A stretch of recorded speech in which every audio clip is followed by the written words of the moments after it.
Come when you are killed.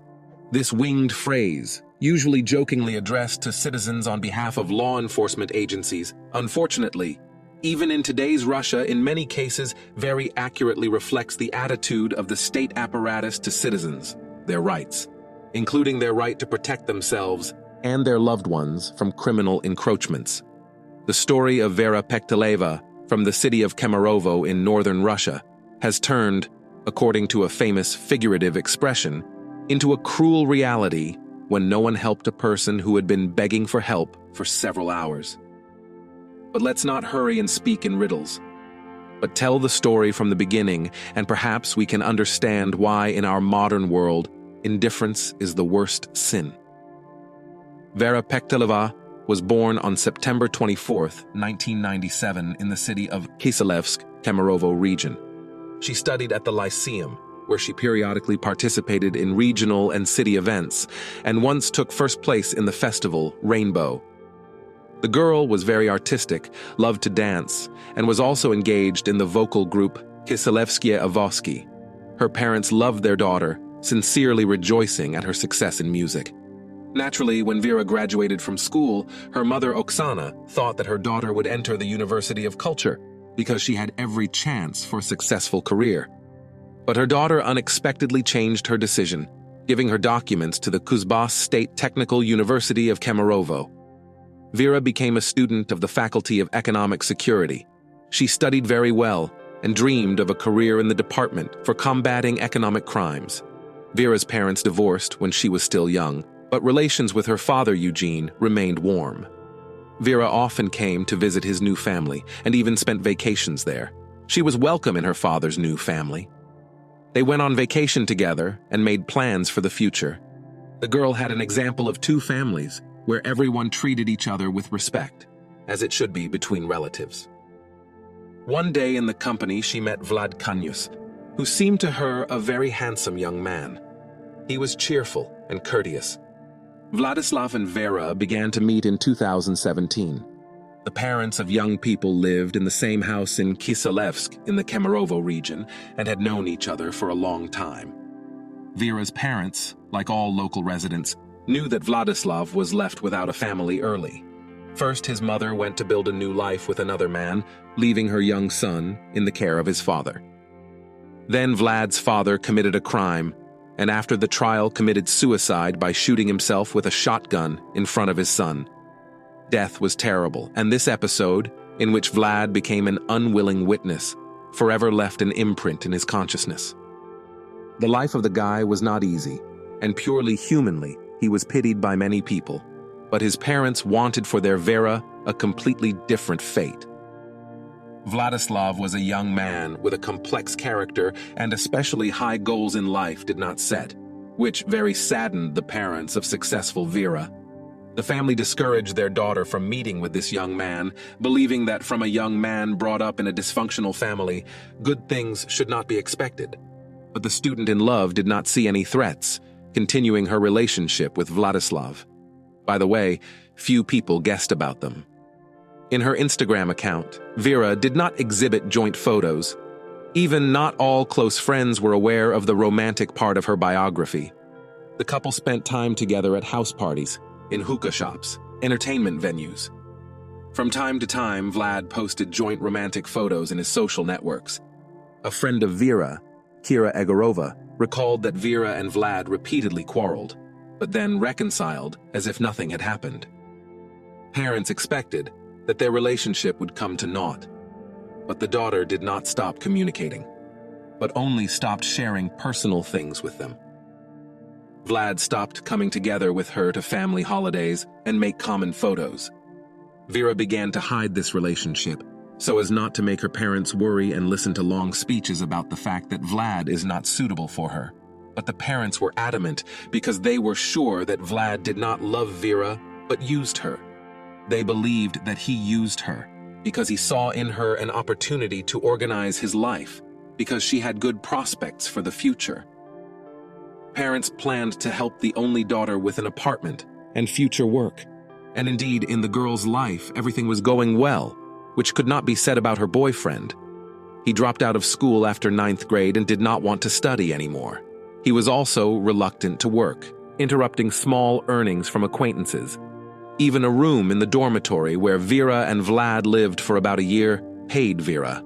And once in a conversation with her mother, she blurted out that she realized that Vlad cannot live without her because he just uses her. After a while, uncooperative Guy became jealous of Vera even to friends, forbade her to go out alone and maniacally began to pursue outside the house. Vera repeatedly tried to talk to Vlad and explained that in order to avoid quarrels, she needs his trust and understanding, but these conversations did not lead to anything. The couple broke up, and now, in November 2019, Vera's mother heard on the phone the words that she had been waiting for a long time.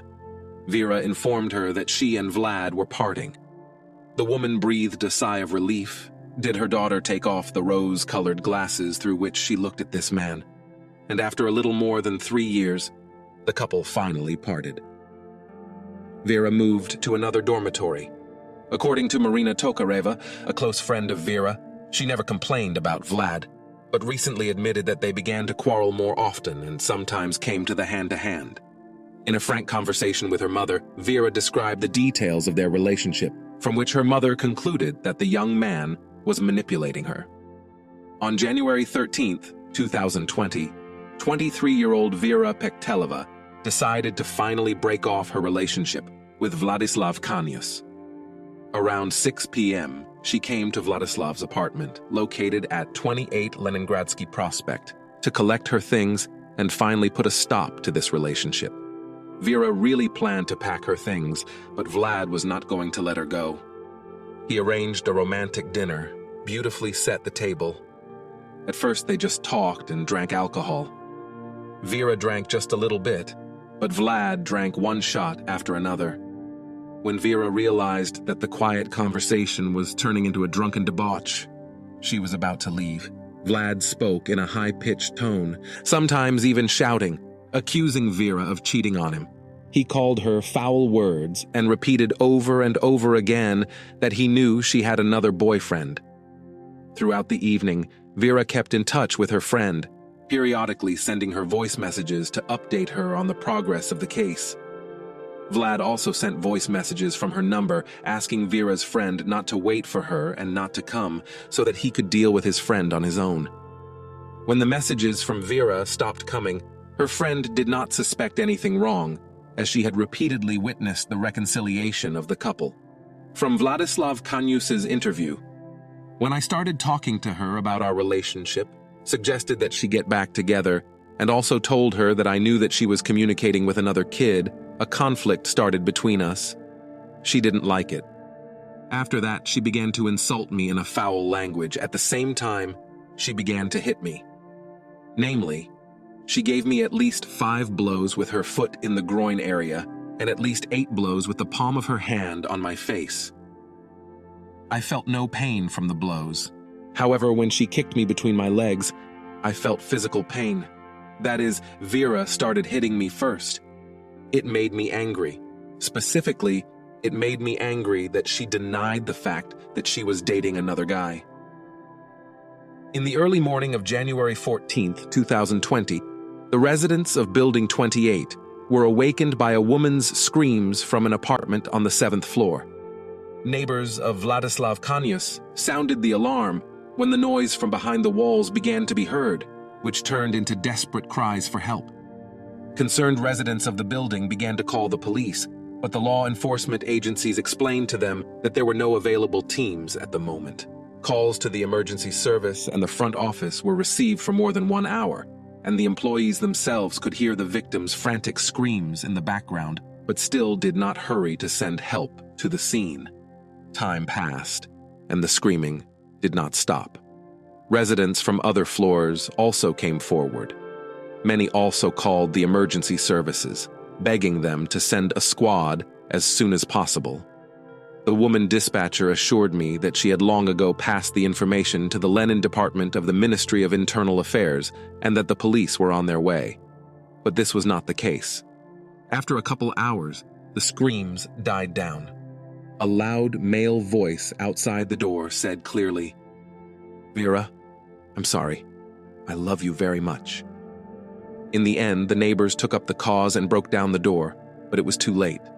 They found Vera in a pool of blood, which could not be saved. After several hours of torture, the girl died. What happened at 28 Leningradsky Prospect 28 that terrible night, and where were the police who could have saved Vera Peteleva? To begin with, Vladislav Kanyus was not going to let Vera go. A few minutes before her arrival, he spoke to his brother on the phone and told him that he would kill her. The latter immediately went to Leningradsky, but could not prevent the crime. The door was locked, and from the apartment were already coming from women's screams. When the door was broken down, Kanyus's brother was the first to enter the blood-drenched dwelling. According to him, things were scattered everywhere, and Vera was lying on the floor with an orange-red face and traces of blood around her mouth. Vladislav was in the bathroom at the time with a knife in his hands and talking to himself. Neighbors called the police again and reported the murder. Only after that, an investigative and operational team went to Leningradskaya. I wanted the silence to come. I did not think about her suffering. She screamed, insulted me during our conflict. Striking her did not please me. Striking her, I didn't like that she was yelling. I wanted her to be quiet, the killer repeated while waiting for the task force. Having done the deed, he did not try to escape and surrendered to the operatives without resistance. The girl is dead, the criminal is caught, it remains to wait for punishment and retribution will be realized. But the main question remains, why for more than 3 hours tried to save Vera neighbors, and not those people who are obliged to do it by duty? Let's go back to that terrible time when the former boyfriend slowly and sophisticatedly killed the girl, and the police showed complete indifference and negligence. 4:52 a.m. From the residents of the hostel on Leningradsky Prospect, 28, received the first call about a fight. A man reported a woman's screams from apartment number 738. The girl was loudly asking for help. At least 15 people had already gathered on the site. 4:55 a.m. By this time, the signal about the fight has already taken the duty police department Major Mikhail Balashov and Captain Dmitry Taretsyn. But there were no ready outfits for departure. It turned out that a week-long exercise was held, about which the dispatchers declared by phone. For this reason, often there is simply no one to work. Usually, such events are held for 60 to 70 police officers on a regular basis. 4:58 a.m. Major Mikhail Balashov, the shift superintendent, complains to a fellow officer that he has no one to send to the call. All the squads are allegedly busy. There are no people. 10 minutes later, he dials someone else's number. And again, he asks for reinforcements, but he is refused everywhere. There is no one to send on the call. In the meantime, neighbors continue to cut off the emergency phones. Everyone's nerves are on edge. At the same time, the dispatcher's office of the District Department of the Ministry of Internal Affairs is also trying to solve the issue. But then it turns out that traffic police inspectors do not want to go to the apartment, referring to the fact that it is not their area of responsibility. Someone does not have gasoline to go to the place. Others have a flat tire. So passes an hour and a half. Major Balashov did not send an outfit to Leningradsky Prospect. He couldn't find anyone to send. But at 5:10 a.m., he sent an outfit to find the body of an old man. And at that time, Vera was screaming and calling for help. 5:21 a.m. The major decided to get some rest. He was replaced by Captain Dmitry Taretsyn. The captain also received a signal about the massacre on Leningradsky and did nothing either. 5:28 a.m. Officer Maria Duneva was laughing on the phone, saying there's no one to send to the call and that about 15 people were already trying to break into the apartment. She added that the girl was still screaming at the top of her lungs and ended the call with, "All right, everything's fine." It's okay, and Vera could have been saved in time. There was time. The sadist was in no hurry, but the police weren't in a hurry either. 6:35 in the morning, they still hadn't sent a unit to the scene. That's when the neighbors finally found a metal crowbar. The men started breaking down the door. Breaking it down, they saw the girl's motionless body. Blood was smeared on the floor, on the walls. The police were still out. After breaking into the apartment and finding the girl already dead, the neighbors called the emergency services again. An hour and a half ago, the service was called. So far, no one has arrived. The girl yelled, "Help, save," but no one helped or saved. We broke the door with our own strength. The girl is already dead. What should we do? It is worth noting that when the emergency service received a signal about the death of the girl, the squad arrived at the address after 15 minutes. Charges under the article, "Murder committed with particular cruelty," were brought against 23-year-old Vladislav Kanyus. Trial proceedings in the case of Vera Pekteleva began in February 2021. In the dock, Vlad Kanyus gave out his version of the murder, according to which he hit Vera 4 times and then strangled her. At the court hearing, he said that he did not want to kill Vera and wrapped a wire from an iron around her neck to scare and put her to sleep. And when he realized what had happened, it was too late. This was at odds with the testimony of neighbors who heard the woman's heartbreaking screams for 3.5 hours. The parents managed to get the case reclassified only after the story was publicized. Now, Vladislav Kanyus's crime was under the article on murder with particular cruelty, Part 2 of Article 105 of the Criminal Code of the Russian Federation. The accusation was also toughened for the policemen. In addition to the 2 officers who had already been prosecuted, 3 more policewomen were brought in who did not care about the women's screams on the other end of the wire. According to the lawyer of the injured family, the expert examination showed that Vera Peteleva's injuries were inflicted over a long period of time. The scheme drawn up by forensic experts shows that Vlad left no living place on the victim's body. Before pathologists presented a terrible picture: bruises, abrasions, cuts, lacerations. Almost half of the blows were on the girl's face. The furious tormentor tried to inflict as much pain as possible. He struck not only with his hands and feet, he used heavy objects, and then Kanyus took up a knife. This is all confirmed by the data of 2 forensic examinations.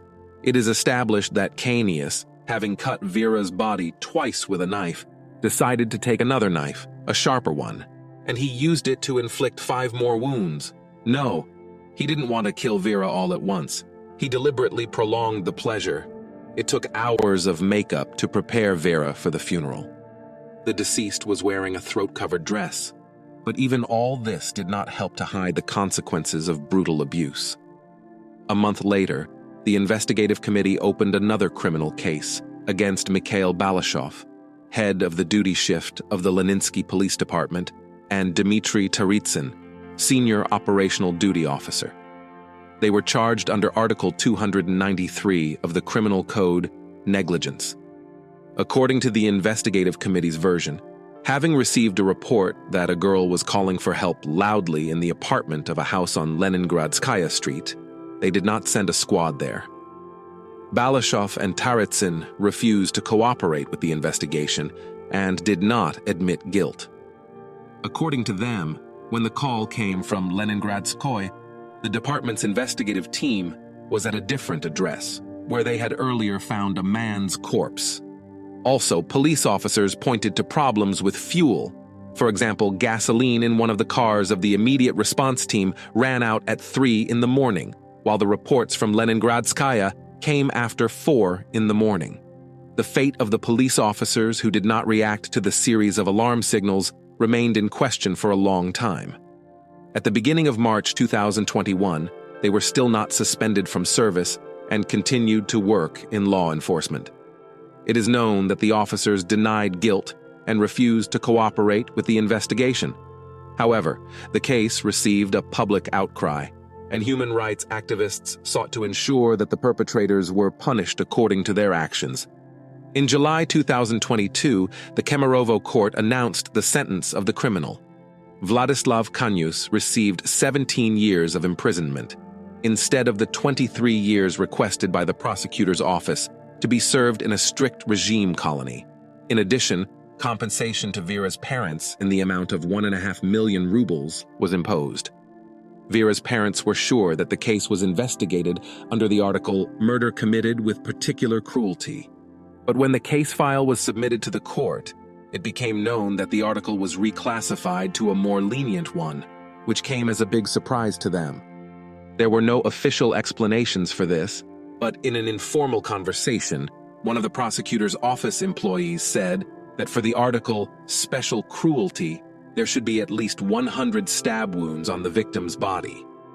In his last word, Vlad insisted that the victim provoked him on his own, and he did not want a tragic ending. Vera Pektaleva's father remained dissatisfied with the result. He believes that Vladislav's sentence was softened because of the police case, which was still under consideration. Relatives of the deceased were intending to file a lawsuit in the Court of Appeal to increase the sentence of Vladislav Kanius up to life imprisonment. In the summer of 2023, the court sentenced 5 police officers. 3 of them, Major Mikhail Balashov, Captain Dmitry Taratsin, and dispatcher Maria Ponomareva, received 2 years suspended sentence. Dispatchers Maria Duneva and Kristina Yudinseva, a year and a half. The case received a wide public resonance, including due to the lack of proper reaction of law enforcement agencies. But after a while, the story took an unexpected turn. It became known that Vladislav Kanius, sentenced for a brutal murder, could be pardoned. In 2023, the convict was in the troops located on the territory of Ukraine. Vera's mother stated that she saw a picture of the criminal in military uniform on the internet. Upon the woman's request to the Federal Penitentiary Service, the FSIN received a reply that back in April the convict was sent to the disposal of the Gufsin in Rostov region. The relatives assumed that there the young man could sign a contract for military service and be free. In the fall, Vera's parents learned that Kanius had been pardoned by the president, with release from further punishment and removal of the criminal record. Later, Vera Pektaleva's father added that Vladislav was also released from paying compensation to her family. However, the bailiffs clarified that it was only a question of suspending payments for the time of Kanius's participation in military operations. In May 2024, it became known that the employees of the Ministry of Internal Affairs, due to whose negligence, among other things, the tragedy occurred, were awarded to pay the injured party only 700,000 rubles. Initially, the victims in the criminal case indicated in the claim the amount 10 times more. But why do we have to wait so long for help in the modern world? Because we are afraid. Afraid to get into other people's conversations, altercations, or fights. What if they're not killing people? Or from indifference we will save a person, and we will turn out to be an unnecessary witness to a family drama, and, what is even worse, we will suffer ourselves. But agree, it is better to look like a living fool who tried to help than a soulless witness of a crime. Summarizing, I would like to note that in recent years, the topic of domestic violence is becoming more and more acute in the world. Multiple tragedies and murders make human rights activists think about tougher punishment. Vera Pektaleva's name was added to the sad summary of crimes committed, including those motivated by jealousy. Vera's convicted ex-boyfriend, at whose hands she died, and the police officers who did not come to the rescue are not in prison now, but continue to live their lives. Hardly any of them feels the torment of conscience, because they continue to wake up every day, see and kiss their relatives, can hear birds singing and feel the breeze. And Vera's relatives still have to learn to do all the same things, but without her, their only daughter. Amnestied Vlad Kanius used his legal right. He went on a special military operation to atone for his guilt with blood. That's the law, whether one likes it or not. The only pity is that you and I will not know whether Vlad Kanius will really redeem his guilt with blood or will return home with orders for bravery and courage. Thanks for watching, guys.